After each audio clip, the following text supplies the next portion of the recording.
Bonjour à tous. Aujourd'hui, nous allons parler du réchauffement climatique et plus particulièrement de la part de responsabilité de l'homme dans celui-ci. À l'heure actuelle, de nombreuses controverses existent sur ce sujet.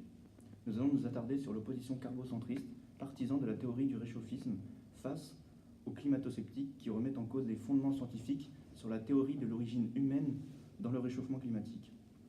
En effet, dans un monde où la question de la sécurité sur la planète est omniprésente, l'apparition de nouvelles pensées alimente des débats présents depuis des années. De nombreuses lois et de nouveaux événements comme les COP sont organisés pour sensibiliser le peuple du réchauffement climatique. Nous avons aujourd'hui un représentant de chaque côté. Jésus Mantula pour les carbocentristes. Bonjour. Et Mehdi Marchand pour l'opposition climato-sceptique. Bonjour. C'est à vous. Je suis carbocentriste et je pense que le réchauffement climatique est en partie dû au gaz carbonique qui se trouve dans l'air. Aussi, l'homme est un grand producteur donc de gaz carbonique et je suis aussi partisan de la théorie réchauffiste par là. Et donc, les gaz à effet de serre sont des composés gazeux qui captent le rayonnement infrarouge qui est d'abord émis par le soleil et qui ensuite va réchauffer la Terre et donc vont être piégés par ces gaz à effet de serre et tout doucement la température globale de la Terre elle va augmenter. Premièrement, selon moi, le problème prend racine dès le début du 19e siècle avec la révolution industrielle qui a lieu un peu partout en Europe. Elle a amorcé un long processus de dégradation de l'environnement et le développement de ces sociétés a donc enclenché une lente destruction progressive de la Terre. On pense aux multinationales pétrolières notamment qui couvrent tant d'autres profits et qui profitent d'un système qui est maintenant désuet, on peut le dire, et tout cela en défaveur de l'environnement. On peut prendre l'exemple de ExxonMobil qui possède des filiales comme Total ou Shell en France.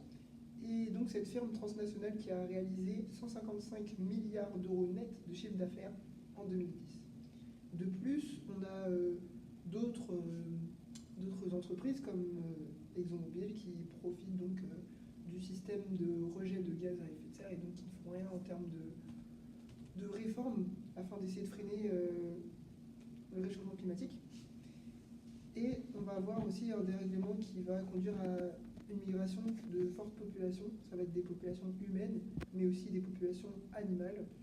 Et tout ça, ça tend à s'accentuer avec le temps et avec l'activité humaine qui est fortement liée à ça. On peut aussi parler des géants démographiques comme la Chine ou l'Inde, car oui, la croissance continuelle de la population qui forcément va chercher à vouloir se déplacer va engendrer plus de dépenses énergétiques. On pense par exemple à la voiture qui est le moyen de locomotion le plus utilisé sur Terre. C'est la voiture qui donc dégage le plus de CO2 en termes de dépenses énergétiques, en termes de moyens de locomotion.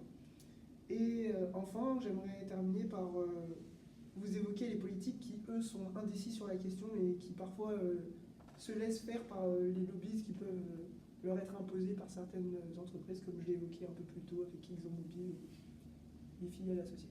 Oui, on peut me qualifier de climato-sceptique, mais j'aimerais apporter une nuance à ce propos. Alors, qu'est-ce que j'entends par là? Simplement que l'homme n'est pas l'acteur numéro 1 dans le réchauffement climatique. Alors, j'aimerais répondre à monsieur sur la question du gaz à effet de serre avec ce diagramme que je vous présente ici. Voici un diagramme issu du National Center for Atmospheric. On y voit clairement que le principal gaz à effet de serre n'est pas le CO2, mais la vapeur d'eau à 60%. Ce qui me permet de rebondir sur votre définition, et j'aimerais y rajouter un simple terme, processus naturel. En effet, l'effet de serre existe depuis l'apparition de l'atmosphère terrestre. Cependant, je nie pas le fait que l'homme a une responsabilité sur la production de CO2, qui est un gaz à effet de serre. Il est loin d'atténuer le phénomène. Maintenant, j'aimerais m'attarder sur un graphique. On fait ce genre de graphique grâce à des fossiles de végétaux, comme des empreintes. Sur ces végétaux, on trouve des stomates. Sans rentrer dans les détails, ils ont un rôle dans la photosynthèse. Mais ce qu'il faut savoir, c'est qu'ils constituent l'indice stomatique. Plus le nombre de stomates est élevé, plus la quantité de CO2 dans l'air va être faible. De même réciproquement. Revenons au graphique. Première remarque, la courbe de CO2 et des températures elles sont superposables.